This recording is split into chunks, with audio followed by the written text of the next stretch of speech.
Hi, in this video I want to take a look at dictionaries and to kind of show you how they can be useful when writing a program, but also just kind of really help you understand what they are. So the first thing I'm going to do is I'm going to start in idle, and then we're going to talk through a program where we're going to create a simple shopping basket. So a dictionary is made up of two parts, a key and a value. Now let's say I had a suitcase. This suitcase is going to be a dictionary, and in this suitcase I'm going to pack some clothing. So I'm going to have some, I don't know, pants. Okay, and I'm going to take 5 pairs of pants, and I'm going to take some socks. I'm going to take 5 pairs of socks. I'm also going to take some jeans. I'm going to take 2 pairs of jeans, and I'm going to take some shoes as well.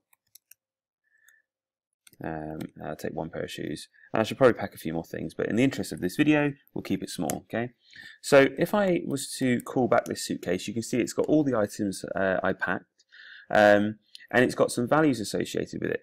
So what happens if I want to, print a particular element of that suitcase, like find out how many pants I've got? So if I type in suitcase and pants, it returns the value 5 because 5 is what is stored in pants. Likewise, if I do suitcase and jeans, it should return 2 because I've got 2 pairs of jeans. I can also do things like for item in suitcase, print item. This will only print the values, the keys.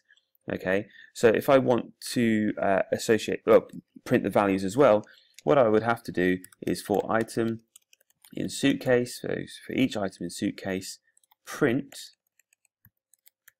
item, comma, and maybe something like this, and then the suitcase item.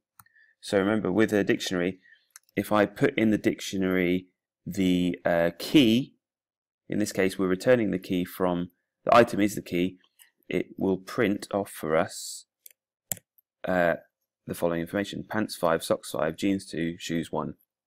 Okay, so that's a nice easy sort of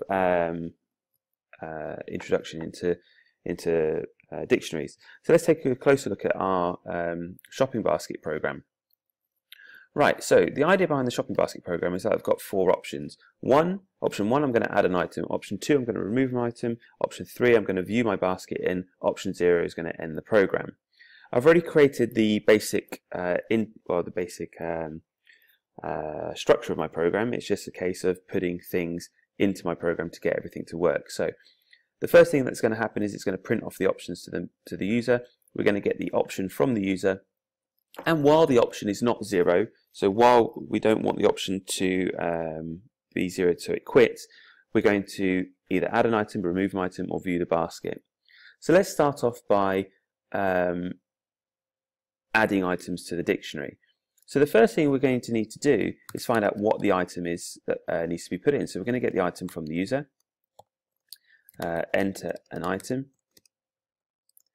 And I'll just point out that this program is nowhere going to be very efficient. It's it's just an introduction into this. You can enhance this later on. So we're going to get the item. We're also going to get the quantity from the user. This is going to be an integer, so we're going to int the input, enter the quantity. Be good if I spell everything right. Okay. And then once we've got the item, we've got the quantity, we're just going to add that to the dictionary. So the dictionary is called shopping basket equal shopping basket, and then the item, which we've collected from the user, equals the quantity. Okay. Now basically what that says is if I wanted to add something new to this dictionary, if we go back to the suitcase example, if I type in suitcase and then I wanted to add something like shirts, I can say shirts I want 6. If I call up my suitcase now, you can see that shirts has been added. A point to note here, if I type in suitcase and then shirts again, and I type in 3 now, that's not going to add 3 more to the shirts, what it's going to do is override the 6 and change it to a 3. In order to add 1 to the suitcase, if I go suitcase and shirts again, if I do that again, it's going to be equal to, or plus equals whatever it was, plus maybe 6. If I look at the suitcase again, it's going to be equal to 9 now. Yeah, sorry if you hear any noise. I'm recording this in a school and it's impossible to find a quiet place. Anyway, so yeah, the last bit I showed you was the suitcase and shirts, and you know, overriding and making sort of adjustments to values. Overriding a value, making an adjustment to a value. So let's go back to this. At the moment, this code is just going to override anything. You know, if the item isn't there, it's going to add it to the dictionary. If the item is there, it's going to override the quantity. And we can mess around with that later by, you know, putting in an if statement. But essentially, that code will get the user from the item. Get the item from the user, get the quantity from the user, and then add or override the item in the dictionary with a quantity attached to it. The next one is to remove an item. Well, this one is actually very simple as well. The first thing we need to do is get the item from the user again. So item equals input, enter an item. And all we need to do now is delete that item from the shopping basket. So shopping basket, and then we type in the item. Okay, so that will, if the item exists, it will just delete it from the dictionary.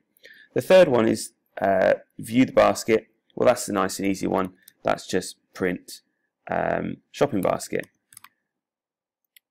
Now we could do it like that, and I'll show you another way of, you know, making it look a little bit prettier. In fact, you know, if I just do print shopping basket, it's going to appear like this suitcase. I could put the code in like this. In fact, let's do that because it'll be a bit nicer. So for item in shopping basket, not shopping basket, shopping basket, print item, comma, and then we want the shopping basket item. Okay, so that's a nice simple sort of way of printing the contents of the shopping basket. I'll make that a little bit easier to read. Okay, so at the end of that sequence, it asks for the next option to avoid any kind of further loops, and I'm just going to add a little comment section here saying print something like shopping basket program closed. Okay, so this is the else when while the while loop is in operation, it's going to allow us to choose these options. When we break out of that, it's just going to print shopping basket program closed. Okay, so that's the program. Let's oh, I should save that really. Let's save it on my desktop because I'm a desktop junkie. Shopping basket. Okay, right. So let's run this and see what's going on. That would be the wrong button. Oh yeah. There we go. Right. So enter an option. So first of all, my basket is empty, so I can't do anything with that. So let's put in option 1. Where's my cursor gone? Ah, right. Let's just start that again. Cancel that. Let's go to F5 again. Right. 1. Add an item. Let's add apple. I'm going to add 2. I'll add another item. I'll add a pear. I'll add 5. I'll add one more item. Banana. Ooh, banana. I'll add 10 of those. Okay. Now let's view the basket. Apple, pear, and banana. And sometimes this might not print out in the same order that the dictionary appears. And I've done a video in my Fun Python mini project playlist. I'll put a link to the description. It allows you to sort them and things like that. So I've realised I'm allergic to bananas. So let's remove a banana. So option 2, add an item, banana. Banana's now removed.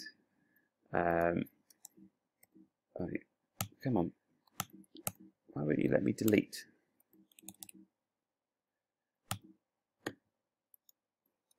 That's going to cause an error. That's weird. My keyboard's messing up.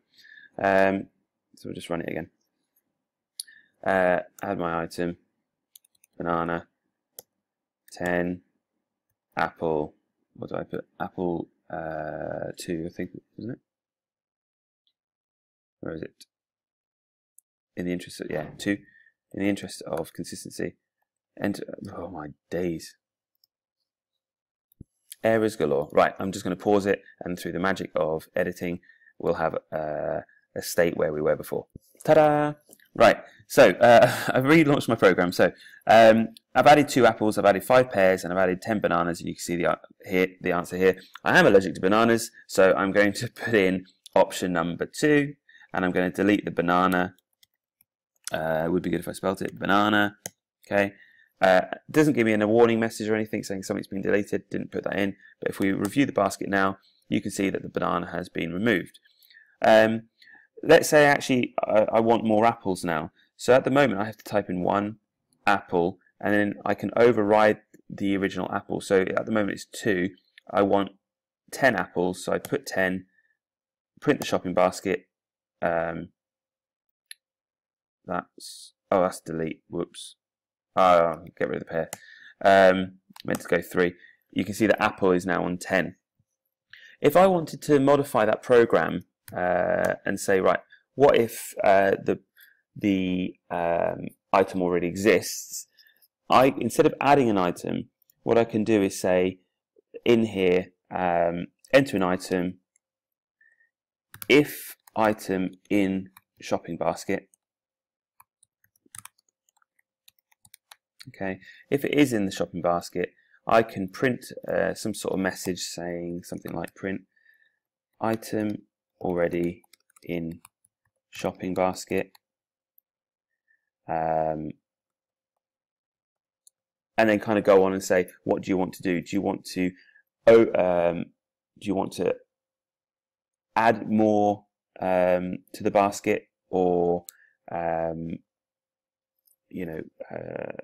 if it's not in the basket, I can just set the value. So for example here, so if the item is in the shopping basket, print item is already in the shopping basket, ask for the quantity like we wanted to before. Okay, and then I'm going to do the shopping basket of the item is plus equals the quantity.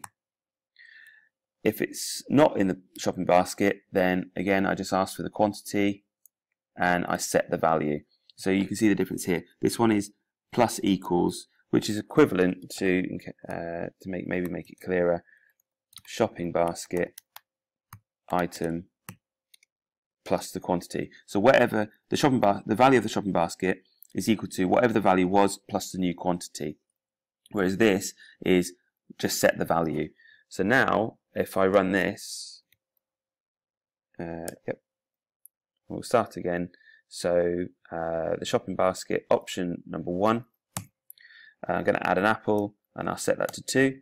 I'm going to add more apples now.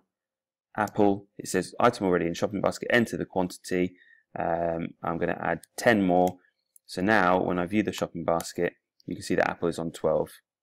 And that's basically it. And you can just keep adding features to this program. So for example, are you sure you want to delete the item? Yes, no, and then make those decisions. You might have an option asking how many of the items you want to remove. So for example, you typed in 10 apples, but actually you only want 5. You could ask, you don't want to necessarily delete all the apples straight away, but you might say, how many do you want to remove? Or do you want to remove them all? So you just keep building extra features into this program to make it a little bit more usable. Okay, I think I've spoken enough. I'll stop it here, and I might do a few more little videos like this just to kind of help people recap over past skills. All right, take care.